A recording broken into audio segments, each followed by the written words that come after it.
You just dropped $400,000 on a Ferrari. It's yours, right? You can do whatever you want with it. Paint it pink, modify the engine, post it all over Instagram. Wrong, dead wrong. Because when you buy a Ferrari, you're not really the owner. Ferrari is. And they're watching everything you do. Ask WhistlinDiesel. He destroyed his F8 on camera and dared them to sue. Ask Daily Driven Exotics. They built a 1,300 horsepower monster and got threatening letters. Ask Deadmau5. He wrapped his 458 in a meme and got cease and desisted into submission. They all learned the hard way. Welcome to the dark side of the prancing horse, where celebrities get blacklisted, YouTubers get sued, and even journalists lose their careers for speaking out. This is how Ferrari silences anyone who dares to break their rules. Welcome back to Tuna No Crust, the largest car TV show news on YouTube. If you're new here, make sure to hit that subscribe button and turn on notifications. Let's roll. Ferrari doesn't just sell cars, they sell a lifestyle, an image, a brand worth billions, and they'll do whatever it takes to protect it. CEO Benedetto Vigna said it himself, Ferrari will not make any strange cars that don't align with their values. Every buyer gets vetted like they're applying to join the Illuminati. Your wealth, your public image, your social media presence, all scrutinized before you're allowed to hand over your money. Every contract comes with ironclad rules buried in the fine print, and if you break them, you're done. Here's what Ferrari's contracts actually say. You can't sell your car for the first year, period. Even after that, Ferrari gets first dibs on buying it back. A clause called right of first refusal. Why? Because they don't want you making more money off their limited edition car than they did. It's about control. It's about scarcity. It's about making sure Ferrari dictates the market, not you. Billionaire casino mogul and dealer Steve Wynn tried to flip a LaFerrari before the 1-year mark, likely making millions in profit. Ferrari found out. They pulled his entire franchise. Gone. Just like that. Decades of relationship, millions in sales, none of it mattered. The message was sent loud and clear to every dealer and collector on Earth. Nobody is above Ferrari's rules. Not even billionaires. But it gets worse. Ferrari monitors everything. Your social media posts, your modifications, the way you talk about the brand, even how you behave in public. They have a team dedicated to tracking their cars and owners online. One wrong Instagram post, one unauthorized modification, one public complaint, and you're on the list, the blacklist, an invisible wall that separates you from ever owning another new Ferrari. Ferrari never officially confirms the blacklist exists. There's no list you can check, no formal notification. You just suddenly can't get your calls returned. Your deposit for the next model mysteriously gets lost. Dealers stop answering your emails. You're ghosted by a car company because Ferrari doesn't need to explain themselves. They're Ferrari. And you're replaceable. Let's meet the people who found out the hard way.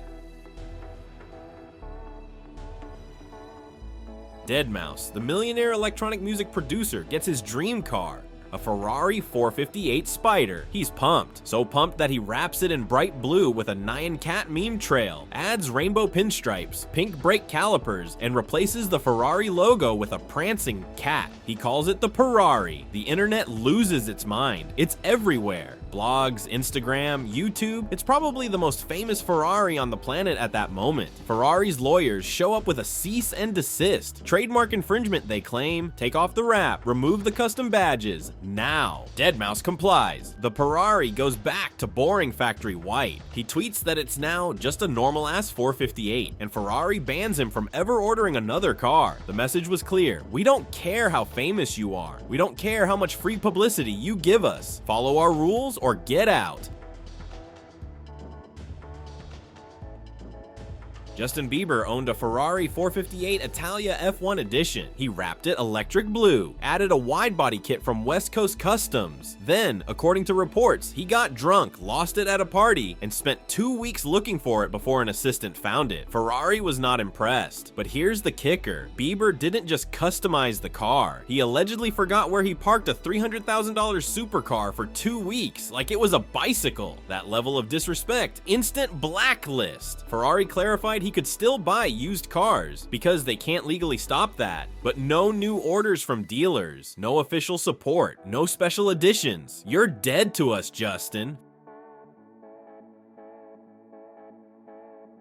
50 Cent posted a video of his Ferrari 488 with a dead battery. Instead of calling roadside assistance like a normal person, he went on Instagram and called it a fucking lemon. He was done with Ferrari, switching to a smart car. Ferrari added him to the blacklist immediately, but here's what made it worse. 50 Cent had previously posted himself washing his Ferrari with champagne. Ferrari sees this as disrespectful to their heritage. The combination, permanent ban. The pattern repeats. Tyga failed to make payments on his Ferrari gift from Kylie Jenner and got it repossessed. Nicolas Cage had to sell his ultra-rare Enzo below market value during his financial crisis, damaging Ferrari's carefully maintained image of appreciating assets. Floyd Mayweather flipped his Enzo within months, violating the sacred one-year rule. The message is consistent. Ferrari doesn't just care about how you treat their cars. They care if you can afford them, how you present them, and whether you follow their timeline. Break any of these rules? Blacklisted.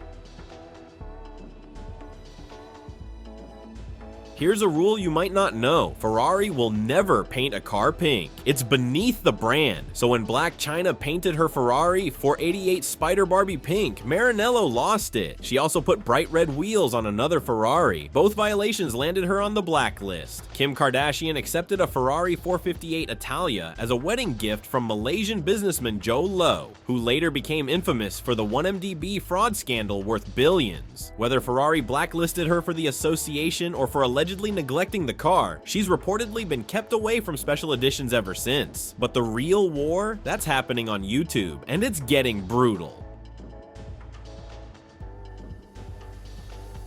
This is where it gets interesting, because YouTubers don't play by the same rules as celebrities. They need content, controversy gets views, and some of them are willing to sacrifice their relationship with Ferrari for viral fame. Daily Driven Exotics built a monster, a 1,300 horsepower twin-turbo Ferrari F12 with a center seating position, near Formula Drift specs, and aggressive aero, over $700,000 in modifications. Ferrari hates this, but here's where it gets interesting. When DDE drove it to Ferrari Newport Beach with cameras rolling, the local staff actually loved it. They gushed over the craftsmanship, valued it at $350,000, but corporate Ferrari, they sent letters, warnings, this violates our guidelines. The warranty? Voided. The relationship? Damaged. Then WhistlinDiesel said, watch this. WhistlinDiesel took it nuclear. He bought a $400,000 Ferrari F8 Tributo in 2023 with one goal: destroy it on camera and dare Ferrari to sue him. He unveiled it from under a Lamborghini cover as an insult, scribbled on the badge, spat on it, then drove it completely off-road through mud, gravel, and woods, plowed through fences, got it stuck, power washed the delicate paint with 3,300 PSI, sprayed water directly into the engine bay. The video hit #1 on YouTube, trending with millions of views. It got demonetized immediately. Ferrari's reach extends even to YouTube's ad system. The car eventually caught fire and was totaled in a Texas cornfield.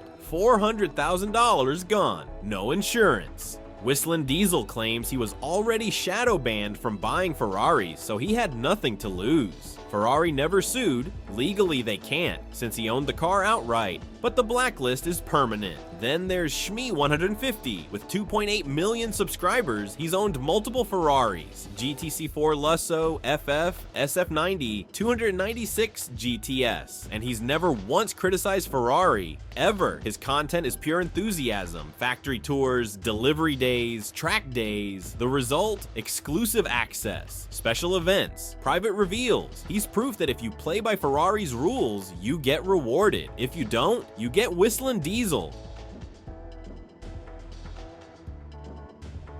Chris Harris, now a Top Gear presenter, wrote an article in 2011 called "How Ferrari Spins." He accused Ferrari of providing specially tuned press cars that performed better than customer cars. He said a Ferrari 360 press car was 2 seconds quicker to 100 miles per hour than a regular one. Ferrari denied everything and immediately blacklisted him. For a journalist, losing access to Ferrari is career suicide. Harris couldn't review new models for years. He eventually had to borrow a car through Jeremy Clarkson, write a glowing review review and basically apologize. Only then did Ferrari let him back in. The message to automotive media: criticize us and lose your career. So what exactly gets you blacklisted? Based on all these cases, here's Ferrari's code: never modify the car without approval. No wraps, no body kits, no performance mods, especially nothing pink. Never flip it for profit. The 1-year rule is sacred. After that, Ferrari gets first refusal. Never criticize Ferrari publicly, not on social media, not in articles, not even if your car is genuinely broken. Never use it for unauthorized commercial purposes. Designer Philip Plein used his Ferrari in ads without permission. Blacklisted immediately. Never be tacky. Washing your Ferrari with champagne, 50 Cent did this, is considered disrespectful to the brand's heritage. Break these rules and Ferrari has the power to cut you off. No new cars, no dealer support, no warranty service. You're done. Ferrari generated $1.3 billion from customization in 2024, about 20% of their revenue, but they only allow personalization within strict boundaries. Too wild? Denied. They're discussing limiting paint colors even further. The goal is simple: maintain the mystique, protect resale values, control the narrative. Other car companies don't do this. You can paint your Lamborghini any color you want. You can modify your McLaren. You can trash talk Porsche on Twitter. But Ferrari